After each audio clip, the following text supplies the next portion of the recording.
पूज्य गणनाथ है, सुनु भक्त का वंदन।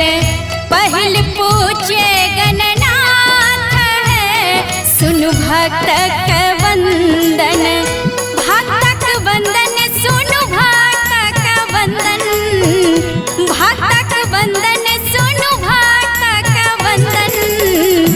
रिद्धि सिद्धि के नाथ है, गौरी शंकर के नंदन।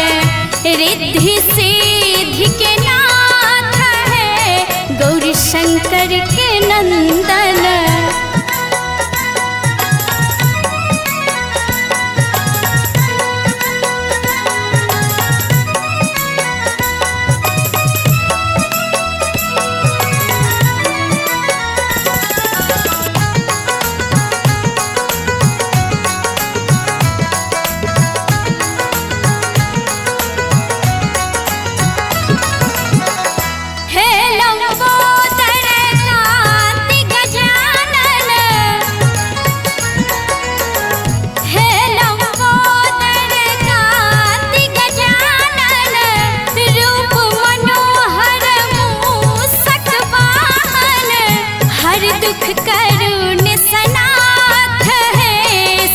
भगतिन के क्रंदन, हर दुख करुण सनाथ है, सुनु भगतिन के क्रंदन।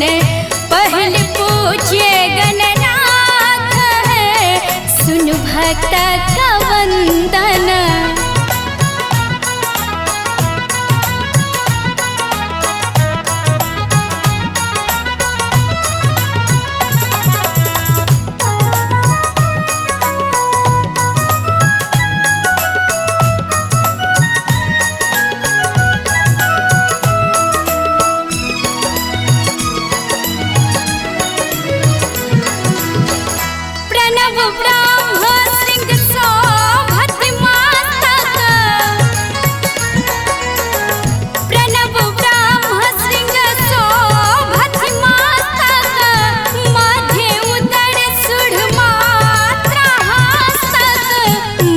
सुशोभित माथ है, भाले लाल चंदन।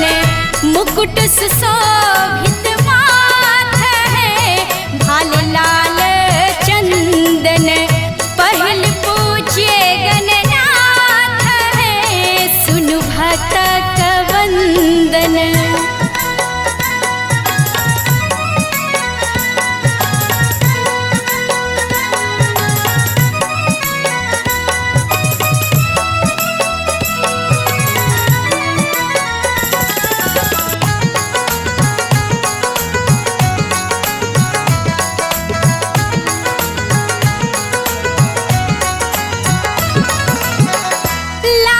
सुभग है अनुपम दाता,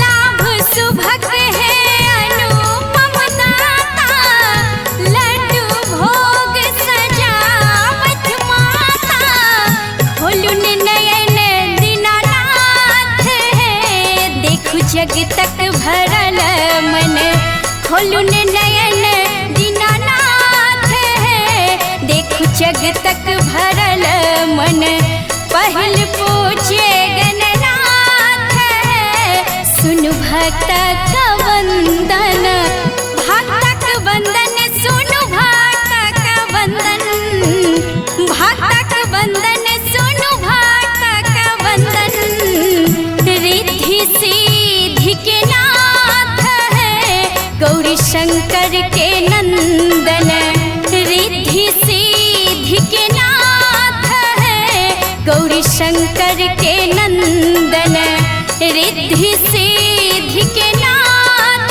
है, गौरी शंकर के नंदन।